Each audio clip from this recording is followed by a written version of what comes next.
I think that he brought us some challenging quotations from Ellen White, and I enjoy many of them. And I think that we have the same, basically the same concern, at least I hope that this is the case. And I would like to start, well, the title that I chose is Eating Meat, a Test of Fellowship, of my personal experience. I was born in the south of Brazil, and there was no meal, at least for lunch, without meat.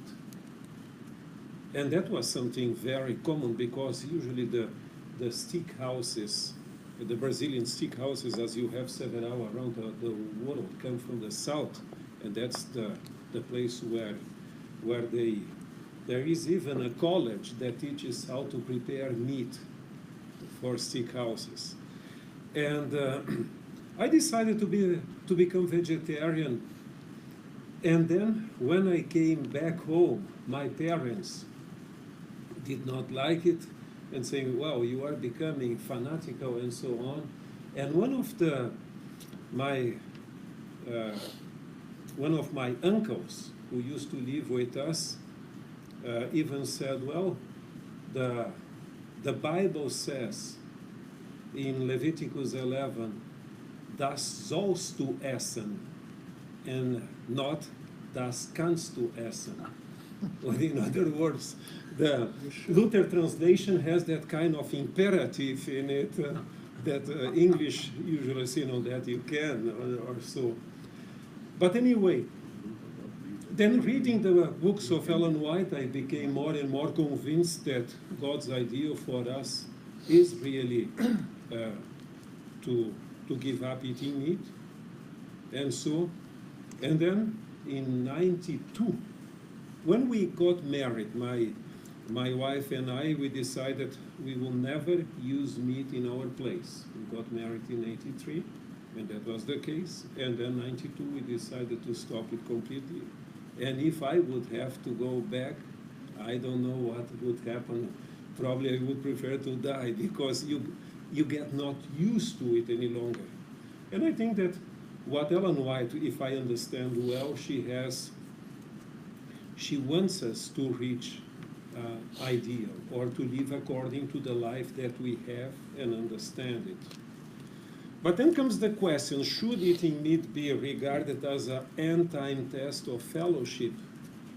I think that basically we all agree that that's God's ideal, that we have to grow, unless we want to overlook some of the crucial statements that we presented from Ellen White.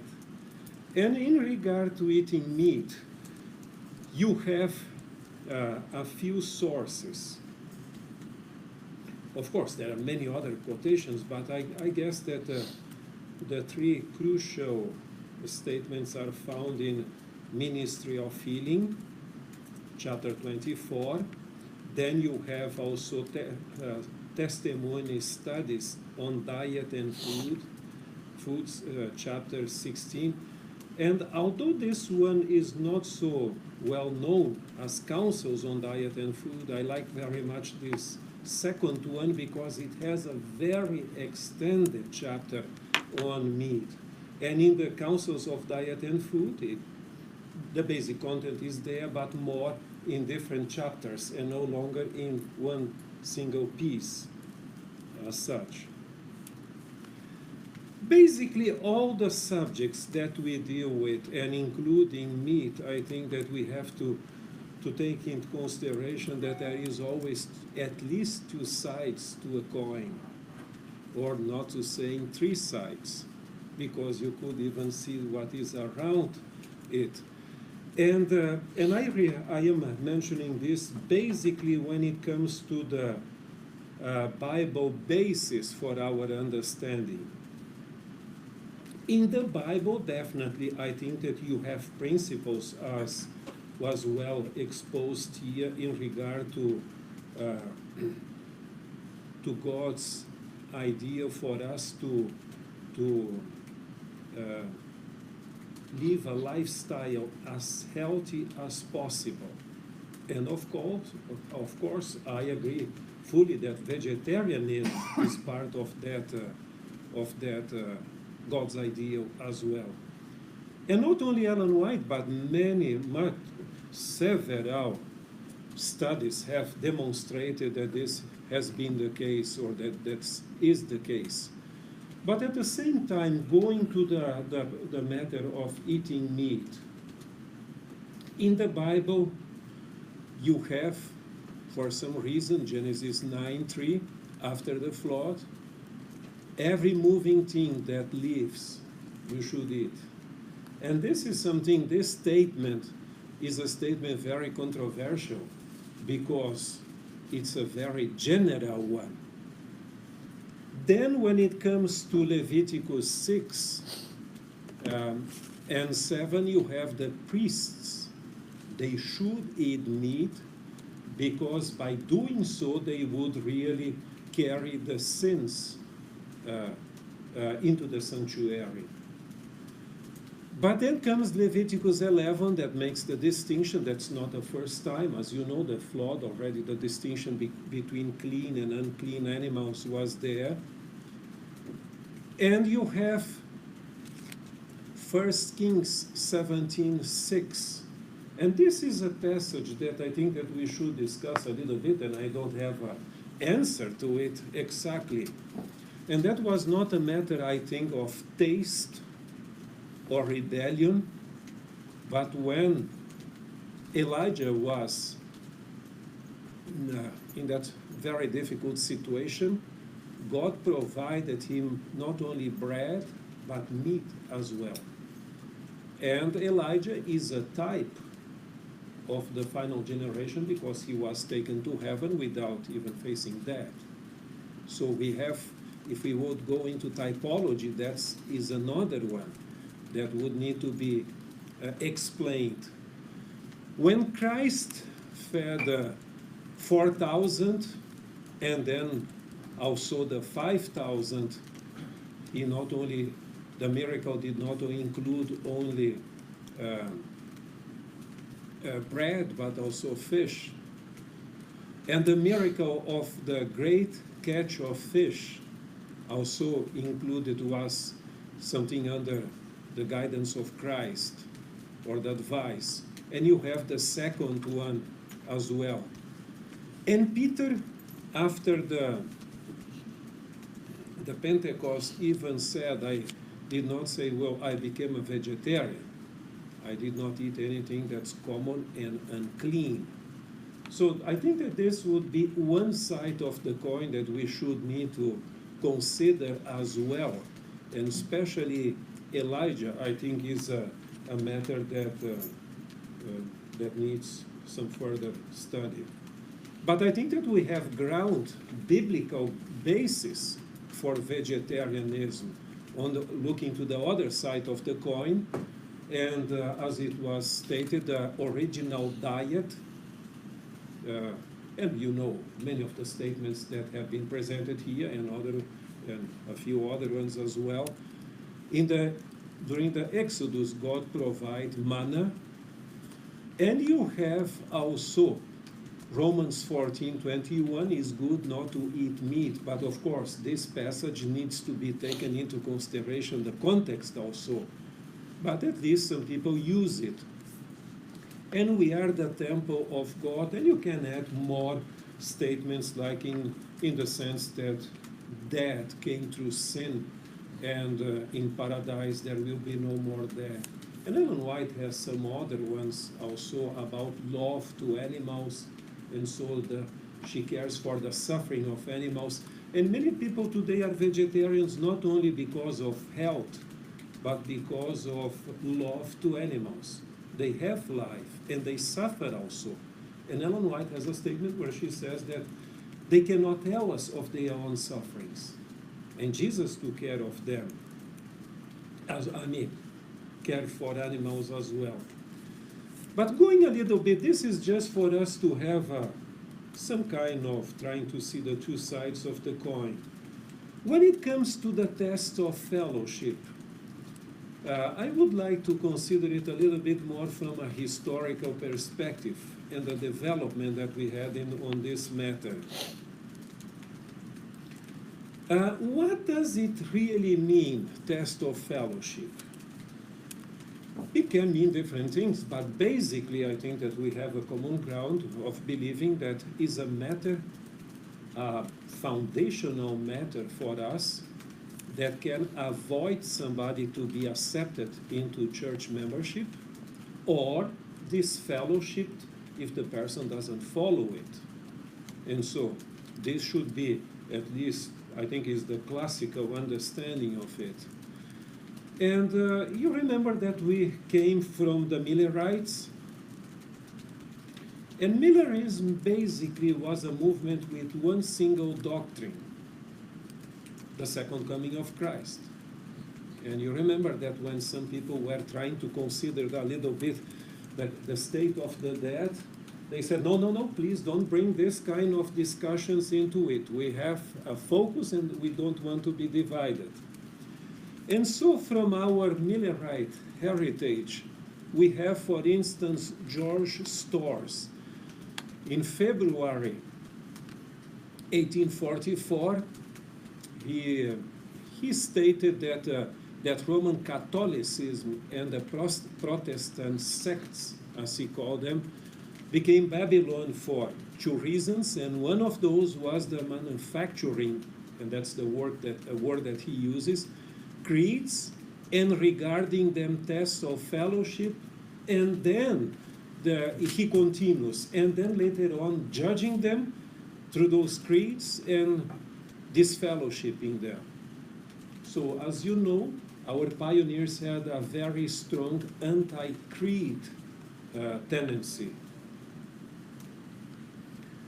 Ellen White, something that's interesting, I think that you considered it as well, but Ellen White had her conversion experience around 1840. Merlin Bird believes that it was a three-step experience and not just a single event, but anyway. And she was already a prophet. She received her prophetic call after her first vision, sometime after. And for quite a while, she still kept Sunday as a prophet and eat pork. And so some people would ask, but why do you accept her as a true prophet if she was keeping Sunday and eating pork?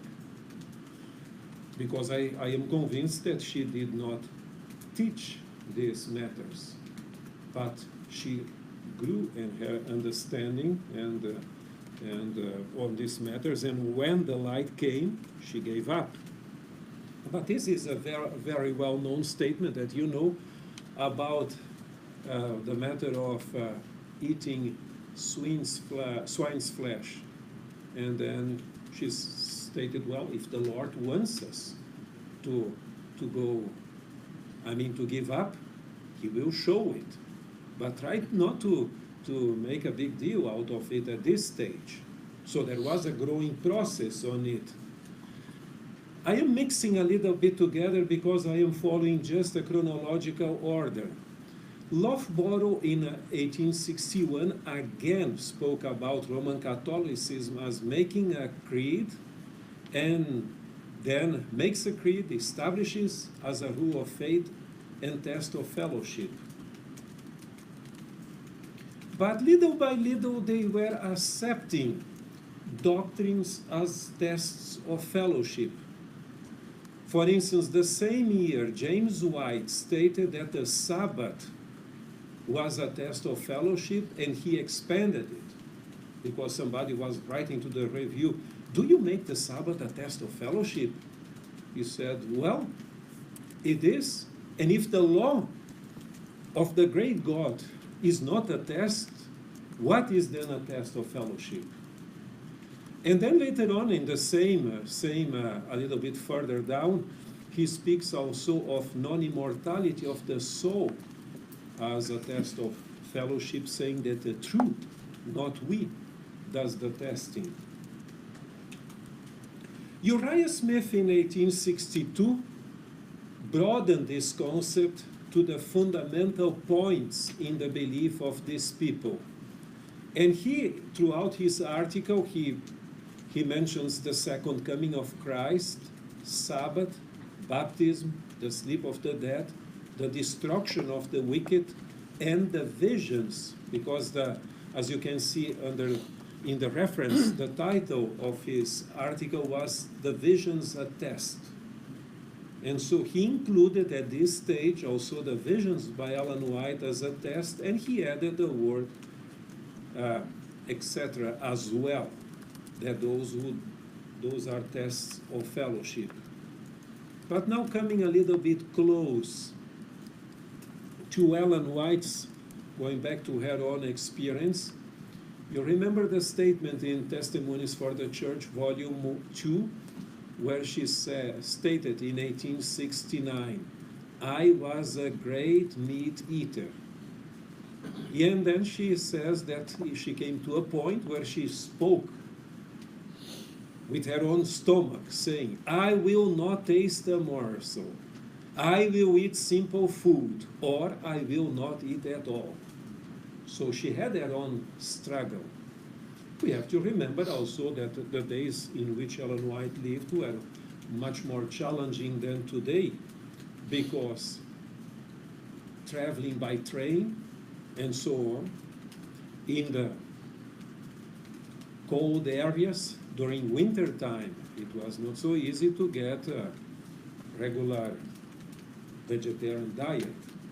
But she had also a taste. She really loved to eat meat, so she had to overcome it. Here we have another statement from 1875.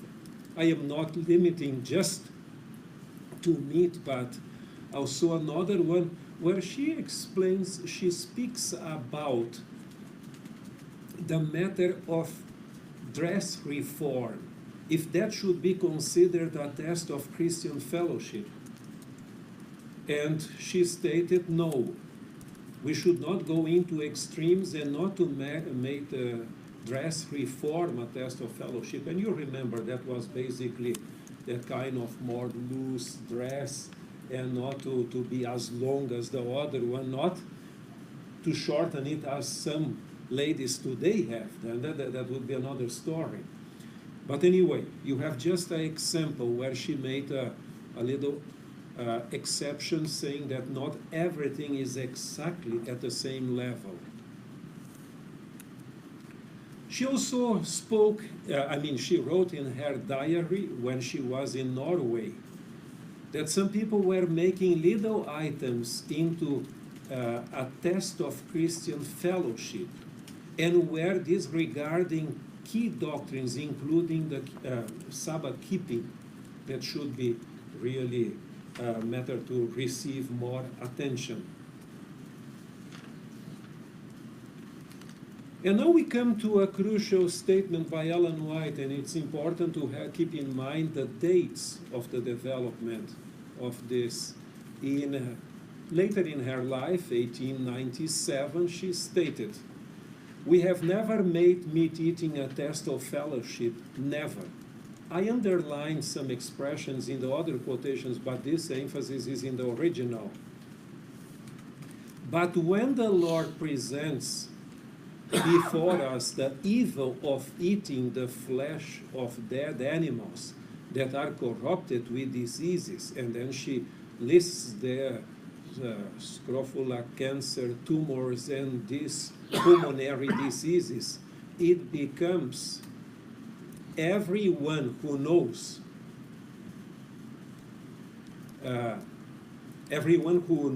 these things to speak decidedly against subsisting on such a diet.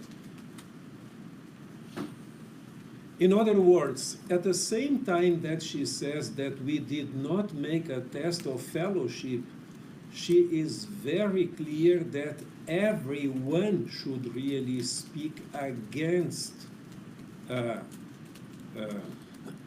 meat diet. So she is quite strong in this statement. In 1890,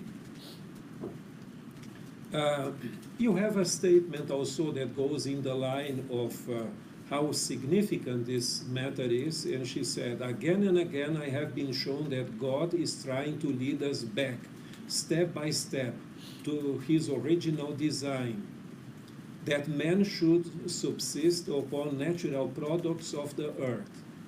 Among those who are waiting for the coming of the Lord, meat eating will eventually be done away. Flesh will cease to form part of their diet. And so I think that this is a strong statement where she speaks about a preparation for the second coming, including this matter here, and she says that they will give up. But even so, with these statements, let me just point you back to the previous one. You know, already in the 1880s, Ellen White spoke about the diseases that meat were causing. So it is not something that we would say, well, this is something just of our generation now that we have discovered that meat is causing problems. In her own days, it was the case. And she's very clear on this matter. But then you have the statement that was already referred to at the camp meeting in Brighton, Australia, the Holy Land, in January 1894. She said that from there on, she would no longer consider having meat even on her own table, whether at home or somewhere else. So she was very straightforward in her decision here. And then, in the same statement, she also comes back and speaks significantly about pulmonary diseases, cancer, tumors, and so on and so forth.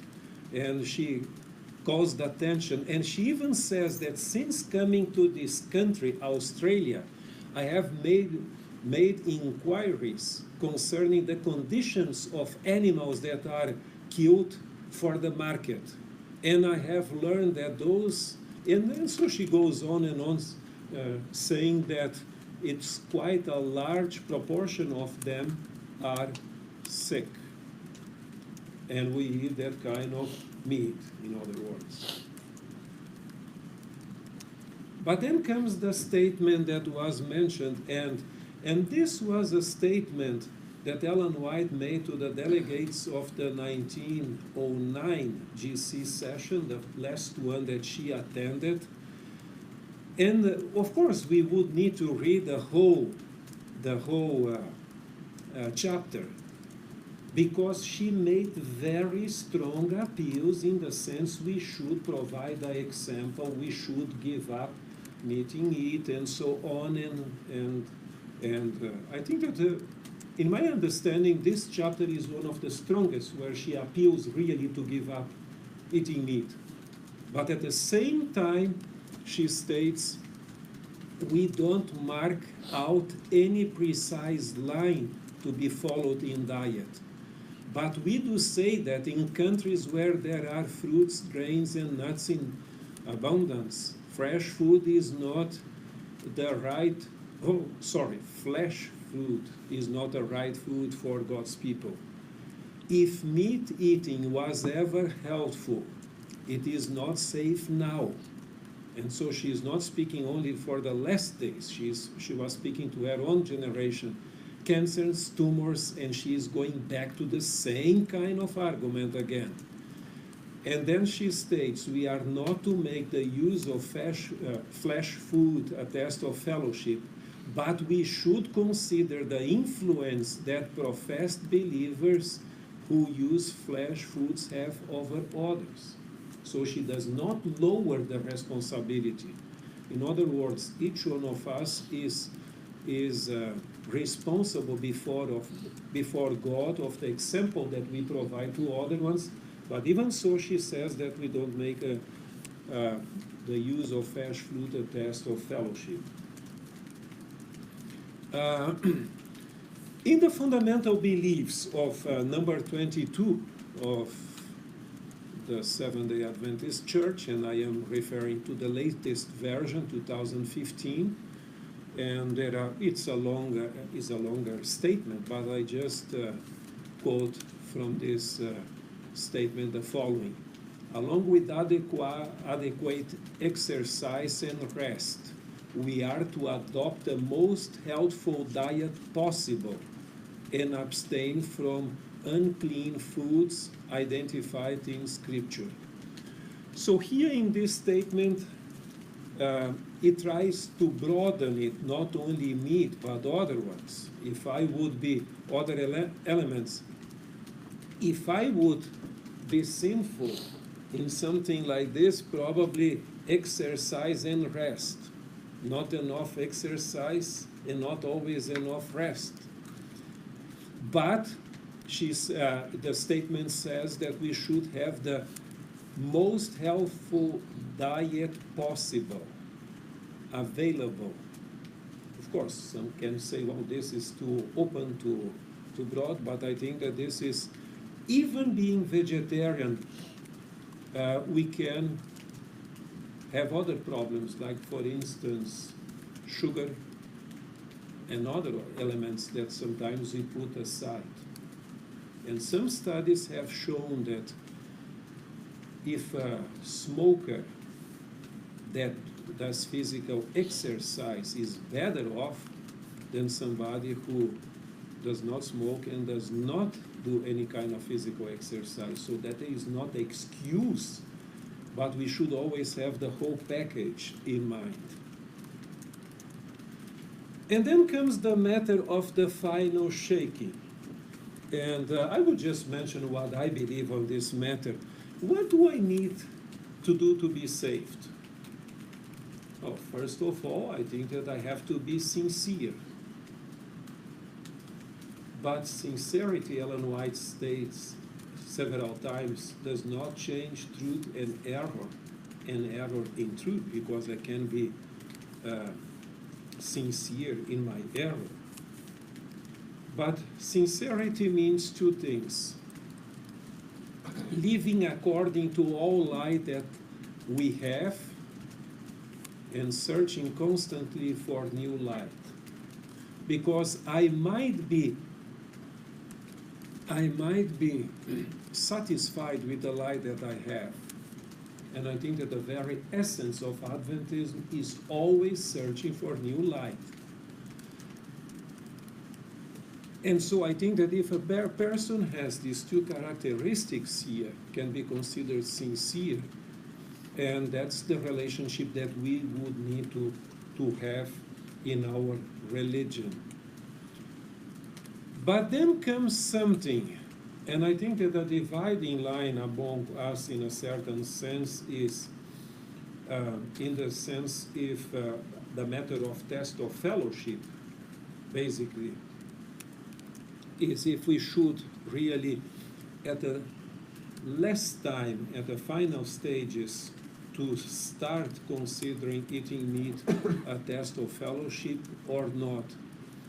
Well, not everybody that is in the church is saved. You know the statement Ellen White says that even the devil brings people into the church just to cause problems.